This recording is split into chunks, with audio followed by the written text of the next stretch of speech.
Assalamualaikum warahmatullahi wabarakatuh. Kembali lagi kita anak-anak semua. Kita kemarin sudah belajar mengenai pengaruh monopoli dalam perdagangan dan juga pengaruh kebijakan kerja paksa. Kali ini kita akan membahas tentang masih di bab yang sama ya, yaitu pengaruh sewa tanah dan pengaruh sistem tanam paksa. Selanjutnya kita masuk dalam materi. Baik, kita akan masuk ke dalam materi pertama, yaitu pengaruh sewa tanah. Nah, di sini yaitu sistem yang diterapkan oleh Gubernur Raffles, yaitu isinya adalah di mana rakyat atau para petani di Indonesia diwajibkan membayar pajak pada pemerintah yang dianggap sebagai uang sewa dengan dasar bahwa semua tanah adalah milik negara. Nah, selanjutnya kita masuk dalam tujuan dalam sistem sewa tanah. Yang pertama di sini, petani diperbolehkan menanam dan menjual secara bebas hasil panennya. Yang kedua di sini, petani boleh mengubah sistem ekonomi yang berupa barang tadinya menjadi uang yang secara tetap. Yang ketiga yaitu petani mendapat kepastian hukum atas tanah yang dimilikinya. Dan yang terakhir yaitu yang keempat, para petani yaitu wajib membayar pajak tanah karena mereka sudah melakukan taniannya di situ.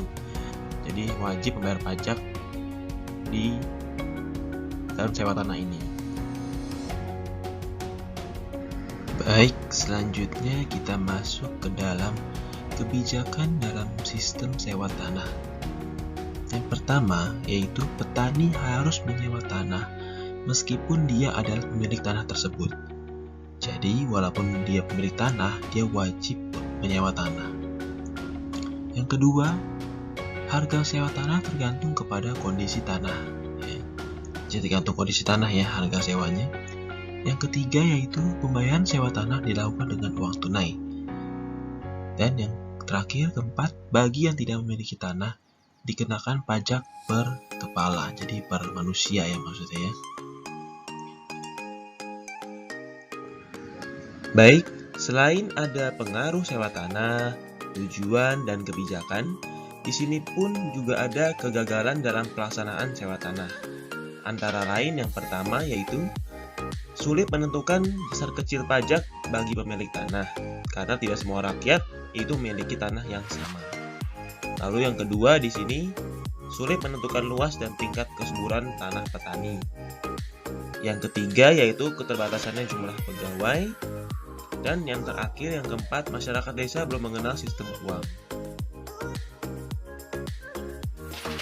Baik, selanjutnya kita akan membahas materi pengaruh sistem tanam paksa.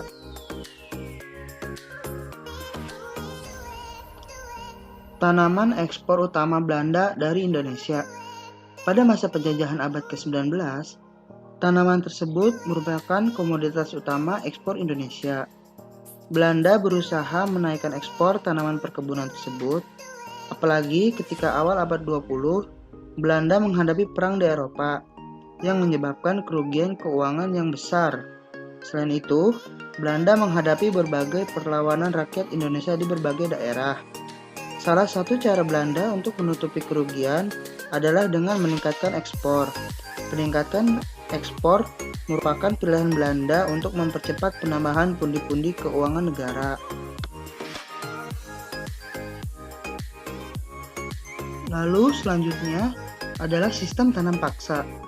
Pada tahun 1830, Johannes van der Bosch menerapkan sistem tanam paksa atau yang biasa disebut Kulturstelsel.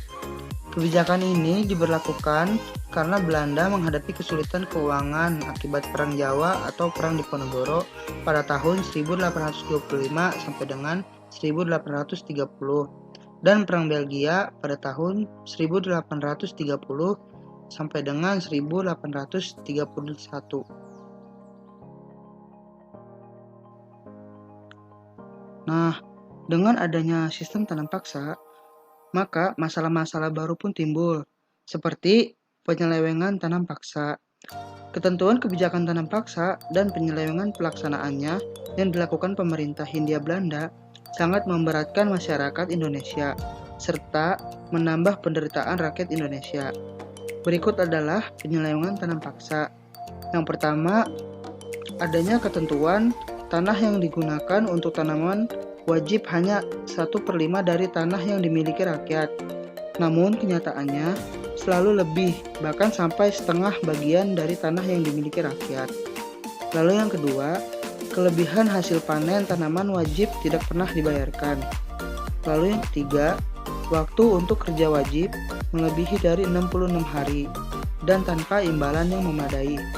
Dan yang keempat, tanah yang digunakan untuk tanaman wajib tetap dikenakan pajak.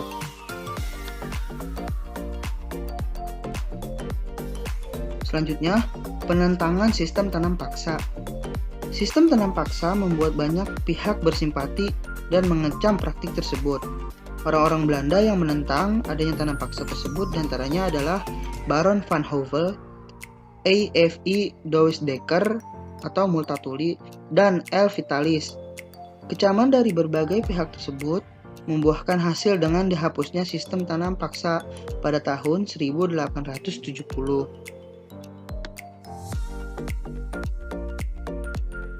Lalu, pada tahun 1870, keluar Undang-Undang Agraria atau Agraris Wet, yang dimana mengatur tentang prinsip-prinsip politik tanah di negeri jajahan, yang menegaskan bahwa pihak swasta dapat menyewa tanah, baik tanah pemerintah maupun tanah penduduk.